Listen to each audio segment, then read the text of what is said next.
Est-ce que t'es prêt? Je vais remettre en cause tout ce que tu veux en savoir sur les NFT. Salut à toi et bienvenue dans cette toute nouvelle vidéo de Cryptomage. Aujourd'hui on attaque avec un sujet plutôt original, simplement parce que comme tu le sais, je suis en train de créer ma collection pour la chaîne Cryptomage. D'ailleurs normalement ça sort demain, mais on va voir, peut-être que j'ai un petit imprévu, je ne sais pas, ça va dépendre de PainsWap s'ils vont lister ma collection ou pas. Du coup en faisant ça, je me suis rendu compte d'un truc, c'est que les NFT au final c'est juste ça. Alors avant de paniquer, je vais t'expliquer, ne quitte pas la vidéo tout de suite, on va pas faire du code, on va pas faire de la programmation, hein. Je vais juste regarder à quoi ça ressemble les métadatas. Parce que ce que tu as sous les yeux, c'est les métadatas, c'est ça ce qui va venir définir mon NFT. Et c'est exactement pareil pour tous les NFT que tu vas voir, par exemple ton Bored Ape Yacht Club, il a exactement le même set de metadata, c'est ce set là de metadata qui va être écrit alors différemment, évidemment au niveau des traits, par exemple tu n'auras pas écrit trait mage, mais tu auras écrit trait fourrure, par exemple du coup fur, tu auras trait background, trait closes, mais c'est exactement la même. Tu vas te retrouver avec un fichier comme ça. Du coup, comment ça fonctionne? Bah, c'est assez simple en fait.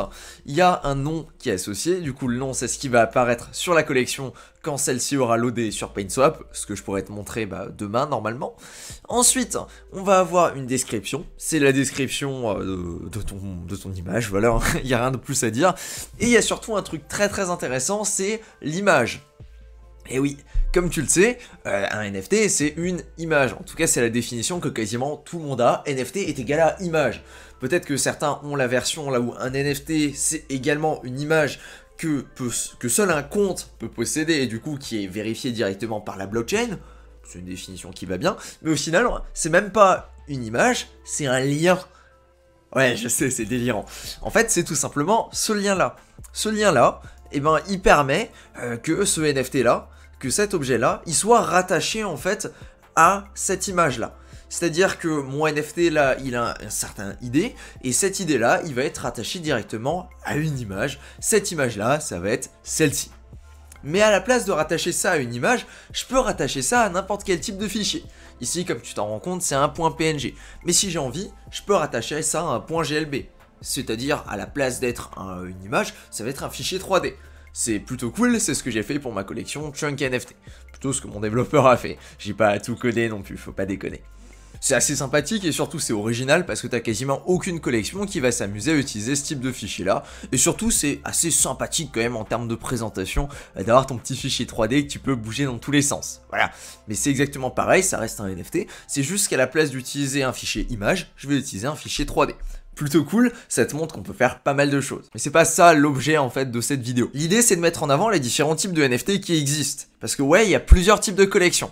Tu vas avoir les NFT qui sont générés. C'est l'exemple par exemple pour ma propre collection. La collection donc que je t'ai montré là à l'instant avec les cryptomages, ce sont des NFT qui ont été générés. Même si chacun de ces NFT est unique, j'ai utilisé un logiciel qui s'appelle Hlips et ça m'a permis en fait de combiner tout ça, de générer un ADN et cet ADN là est relié directement à l'image qui a été générée. Voilà, du coup ça c'est pour la version un petit peu compliquée, en réalité c'est tout simplement des images qui sont générées au hasard. Alors là pour le coup j'ai généré chacune des images à la main parce que j'ai fait les modèles 3D, j'ai fait les fonds, je te montrerai dans la vidéo de demain histoire que tu vois à quoi ça ressemble. Mais l'idée qui est un petit peu plus large là derrière, c'est que par exemple un Bored Ape Yacht Club c'est une collection d'art génératif. C'est le premier type d'art qui est utilisé dans les NFT, ça va être un art qui est un peu particulier parce que normalement, quand tu dessines un dessin, il y a juste un seul élément. Bah là, non, au contraire, il y a plein d'éléments et chaque élément va avoir son propre calque. Par exemple, ici, tu vas avoir un fond. Le fond, c'est la couleur. Tu vas avoir le closes, du coup, ça va être les habits que porte le Bored Ape Yacht Club. Tu vas avoir les yeux, tu vas avoir la fourrure, voilà. Tu vas avoir la tête et tu vas avoir la bouche. Il y a peut-être d'autres traits en fonction qui peuvent être générés. C'est du hasard, hein, la façon dont c'est généré. Mais ce que tu dois remarquer, c'est qu'il y a un ordre dans les traits.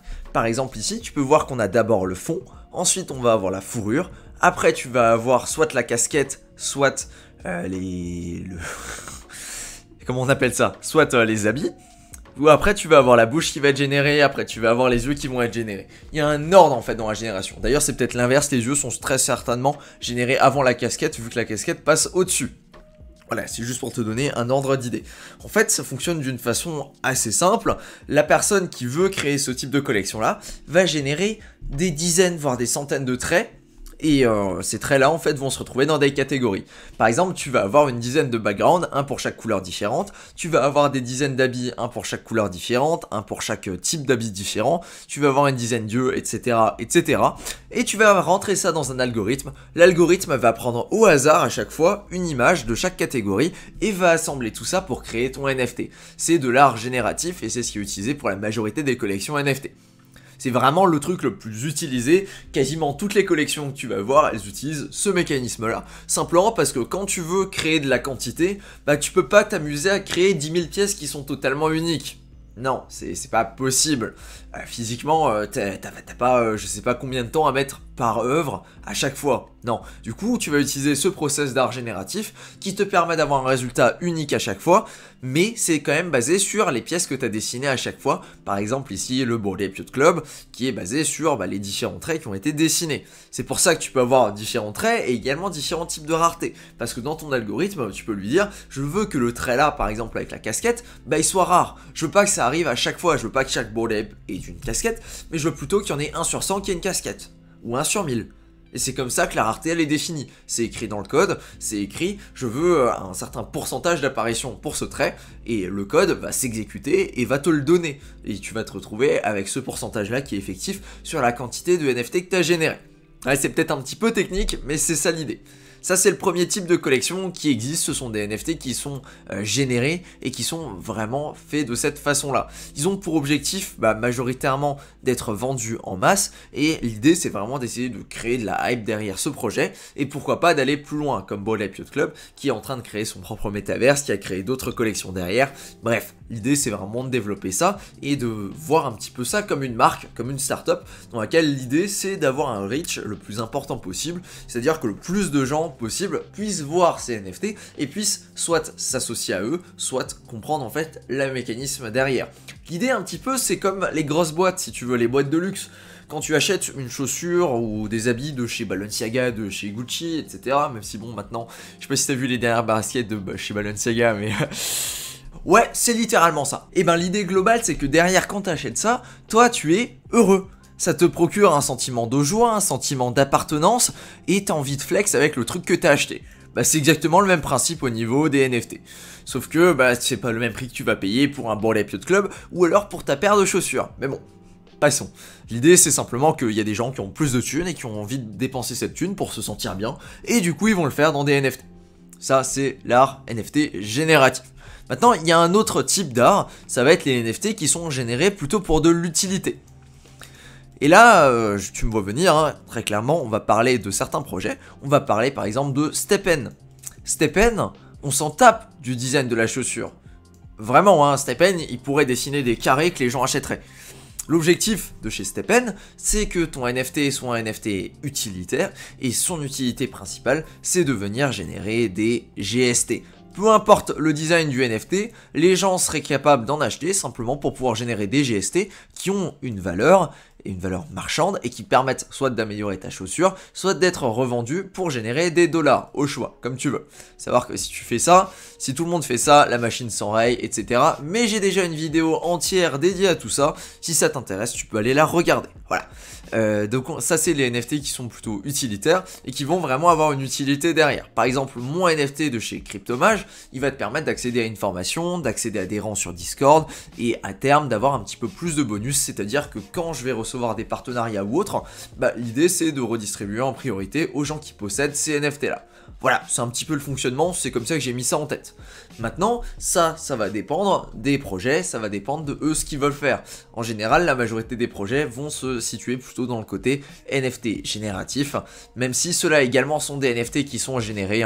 STEPN s'amuse pas à les dessiner à la main chacune de leurs baskets, mais l'idée derrière, c'est plus d'avoir de l'utilité que d'avoir un truc qui est vraiment stylé. Ils ont également réussi à créer une communauté très forte grâce à ça, et c'est plutôt sympathique comme système pour onboarder les nouvelles personnes, parce qu'en fait, il y a une quantité infinie de chaussures qui peuvent être mintées. Plutôt sympathique. En autre exemple, on peut également citer Critters.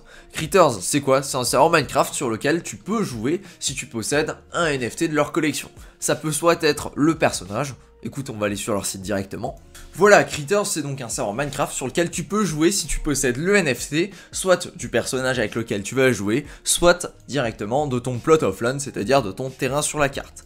L'idée c'est clairement que ton personnage en jouant va générer des jetons $blocs, ces jetons là te permettent d'acheter des terrains ou alors d'acheter des objets directement dans le jeu. Plutôt sympathique, c'est original, et on est de nouveau sur quelque chose qui est beaucoup plus utilitaire que esthétique, parce que clairement l'idée c'est de pouvoir acheter des terrains, c'est de pouvoir acheter des NFT, parce que les terrains sont des NFT finalement, et de pouvoir générer des jetons blocs directement en jouant. Voilà, ça c'est pour la deuxième catégorie, c'est les NFT qui sont là sur l'utilité. Maintenant on a un autre type de NFT, ce sont les NFT qui sont plutôt générés, enfin pas générés, maintenant on a un autre type de NFT, ce sont plutôt les NFT qui sont uniques. C'est-à-dire, ce sont des artistes qui vont venir s'amuser à dessiner des NFT, mais l'idée, c'est que ces NFT-là soient uniques. Dans le sens, là où il n'y en aura qu'un seul qui existe, et il sera pas basé sur quelque chose, non, bien au contraire, il sera dessiné à partir de zéro, ce qui va lui donner et lui conférer ce caractère unique. C'est là où on va plus parler de choses qui peuvent être considérées comme de l'art, simplement parce que chacune de ces pièces est unique et n'existe qu'en un seul exemplaire, ou alors en plusieurs exemplaires en fonction de la façon dont c'est géré. C'est assez sympathique et surtout ça permet aux artistes qui sont un petit peu plus, comment dire, des artistes classiques qui sont pas forcément dans le game du milieu génératif, bah à eux de percer dans le milieu des NFT et de pouvoir également vendre leurs œuvres d'art. C'est assez sympathique même si c'est beaucoup plus rare et tu trouveras ça de façon un petit peu plus... ouais c'est ça le mot, c'est beaucoup plus rare quand même. Tu trouveras ça plutôt sur des plus petites blockchains, là où il y a quand même pas mal d'artistes qui essayent de se faire un nom, et c'est vraiment cool. Par exemple sur Phantom, il y en a quand même pas mal des artistes qui font des NFT qui sont uniques. Il y a également un autre type de NFT qui existe, et ce type-là est un petit peu particulier, tout simplement parce que il est assez rare, mais quand il arrive, il fait quand même pas mal de bruit. Ça va être les NFT qui sont plutôt dans la catégorie des NFT troll, si on peut dire.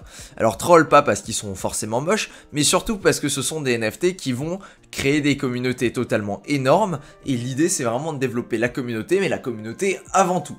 L'exemple, le premier que je peux te donner, c'est vraiment Goblin Town. J'ai fait une vidéo entière sur le projet pour expliquer d'où ça sort et pourquoi c'est intéressant, même si les designs sont totalement moches, même si c'est un moche plutôt bien foutu. Bah ça c'est le genre de collection qui peut pop de nulle part et qui peut prendre énormément d'intérêt, tout simplement parce que la communauté là derrière est très très forte et c'est vraiment ça ce qui va faire la différence par rapport à des projets plus classiques. Il y a même des mecs qui se rejoignent sur Twitter pour faire des bruits de gobelins dans des spaces. Imagine quand même à quel point les mecs sont matrixés dans leur projet pour arriver à faire ça. Mais l'idée est complètement géniale et ça permet vraiment de développer un truc original et ça je trouve que c'est vachement cool. Le fait que le projet a été gratuit à minter a également aidé et a permis à pas mal de personnes de rentrer dedans. Voilà, je pense que j'ai fait le tour, c'est les différents types de NFT, les principaux. Et vraiment, ça vaut le coup de s'intéresser sur les mécaniques parce qu'elles sont vraiment différentes pour chacun de ces NFT et le succès de ces projets en fait ne dépend pas du tout de la même chose, même si d'un certain point, le dénominateur commun reste quand même la communauté qu'on arrive à construire là derrière. Merci à toi pour ton attention sur cette vidéo et sur ce, je te dis à plus. Ciao!